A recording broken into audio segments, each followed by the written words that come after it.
will head to New York to take on the Giants in an NFC East face-off.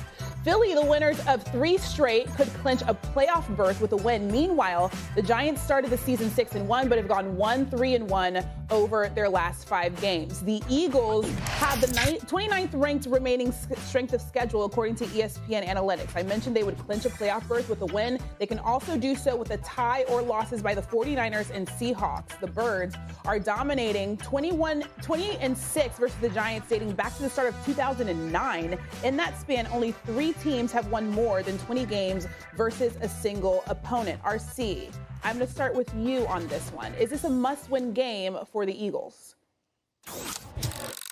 No. It's not a must win. I mean, this is a should win. This is a team that you are better than. This is a team that you've played better than, not only throughout the entire season, but down the stretch. You're more talented than. You have more at stake than. But this isn't a must win. This isn't like if the Philadelphia Eagles lose this game, they won't be or can't be the number 1 seed. If the Philadelphia Eagles lose this game, they can't win the Super Bowl. But the thing that you want to do, and the team that the Philadelphia Eagles is competing against the most, is themselves. Have you fixed your run-stopping problems? Can you plug the middle? Can you stop Saquon Barkley from gashing you and creating explosive plays in the run game? Can you keep Daniel Jones from making plays in the middle of the field when Brian Daboll decides to go to boot action off of play action? Those are the things that are important in this game. Does Jalen Hurts continue to be one of the best decision makers in football? Can A.J. Brown and Devontae Smith still dominate on the outside and Quez Watkins in the slot? Those are the things that the Philadelphia Eagles have to continue to work on, because their picture is bigger. Their picture isn't winning the NFC East. Their picture isn't beating the New York Giants this week.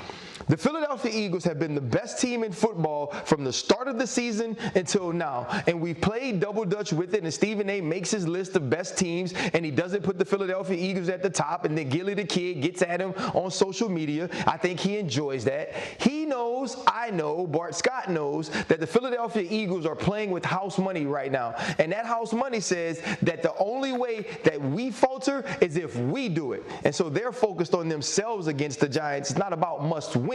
It's about playing a certain way, and that's what they'll be focused on. Well, first of all, a couple of things. Number one, if you're going to sit up there and bring up my business about people getting on me about on social media, could you be accurate? The person that got on me on social media most was that damn Charlie Mack, all right? Will Smith's boy, my man from Philly that I've known for a quarter century. I love him. That's my brother, but he get on my damn nerves with them damn Eagles. So when I dropped them to 5 because I didn't like the way their defense looked over a 3-week span, and stuff like that. He sat up there. Not only did he call me, he got a damn son on the phone, and both he and his son jumped on me, okay? But then the Eagles went out there, and they stomped the Tennessee Titans. And so when they stomped them in that fashion, I said, okay, that's the Eagles that we know and love. Having said all of that, you know why I'm going to call this a must-win for the Eagles, RC?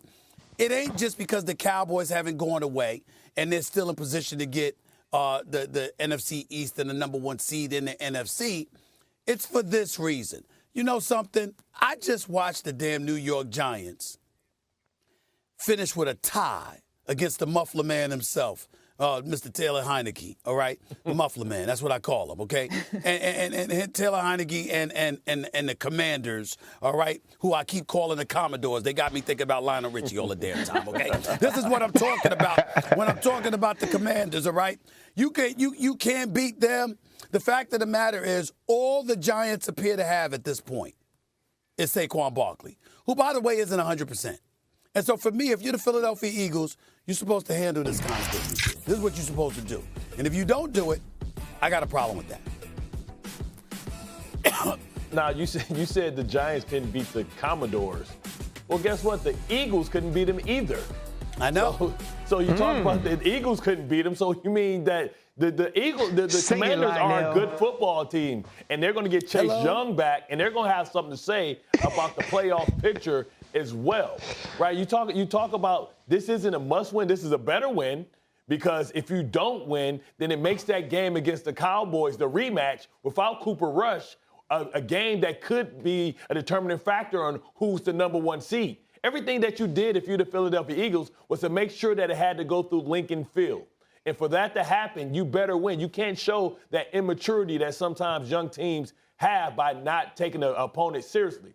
Now, the Giants, that's another story, right? Because you look at this, if this was the BCS and we were talking about strength of schedule, the entire NFC East we would kind of laugh at, right? Because they play each other, and yes, their schedule outside of their conference was easy, right? So sometimes we have to see who resume is legit. And now we're starting to find out that the Giants' resume isn't absolutely legit. And they're coming back to earth. And Brian Daboll has done a tremendous job in what he's done with what he has. But with no McKinley, without Adoree Jackson, he's just running out of live bodies. This should be an example of how to fix your run game, because simply this should be a 9-on-7 game. Because this should be a joke if you have Bradbury and if you have Big Play Slay that you even look their way with a safety. Your safety should be in the box, making sure that you are getting your run gap fits together, because this should be a game that you win running away. But you have to win it, and you better win it, because you don't want it to come down to a game against the Cowboys for the division, or for the division to see who's the number one seed. Okay. Anyone, all right, I hear you talk about. You know what he's basically trying to say, right, RC? I thought they had so much value. Oh, girl, they really didn't have much value at all. They don't have value at all. I don't understand that reference. What does that do to me? What does that mean?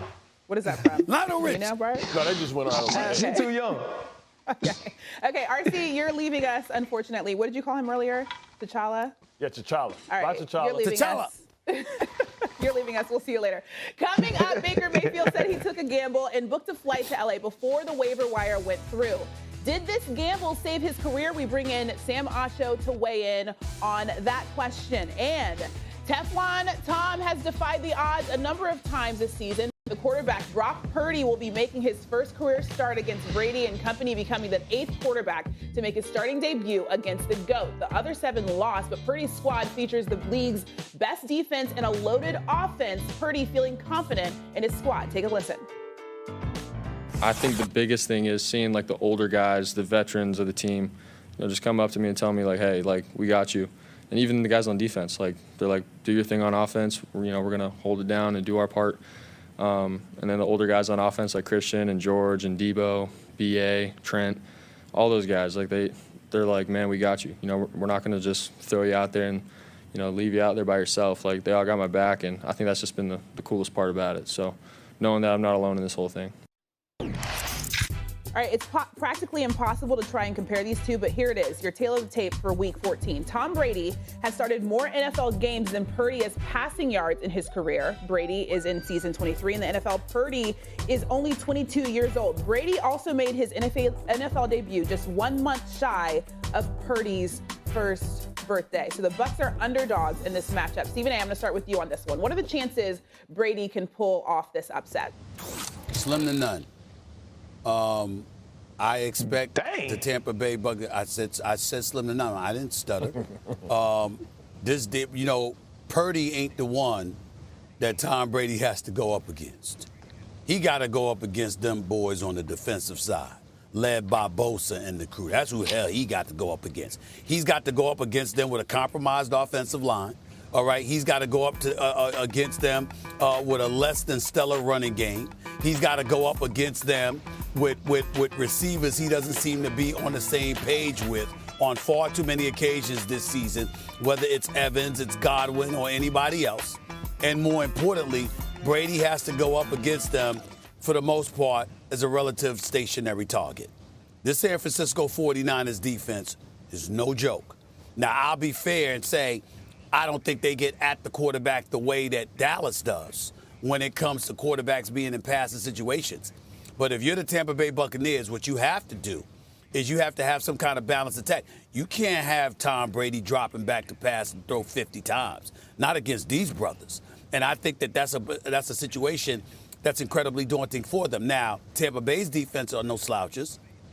And when you take into account the fact that it's Purdy, and now you've got a week of film to watch on him, so you might be better prepared for him than Miami was, okay? Because they didn't expect and anticipate to go up against them until Jimmy Garoppolo got hurt. You got a situation where Tampa Bay might have a little bit more familiarity with him and what he can do. But you still got Debo. You still got George Kittle. You still got those cats. Of course, Christian McCaffrey with Kyle Shanahan calling plays and getting the football out of his hands. So I expect San Francisco to put up some points, maybe not a boatload of points, but to put up some points. But that defense going up against Tom Brady, I'm sorry. This is one of those. Brady is phenomenal. Brady's the great. He's the GOAT. I get all of that. This is not a game I see him pulling out. I don't see that. Stephen A., I am very, very disappointed in you for missing the bigger picture here.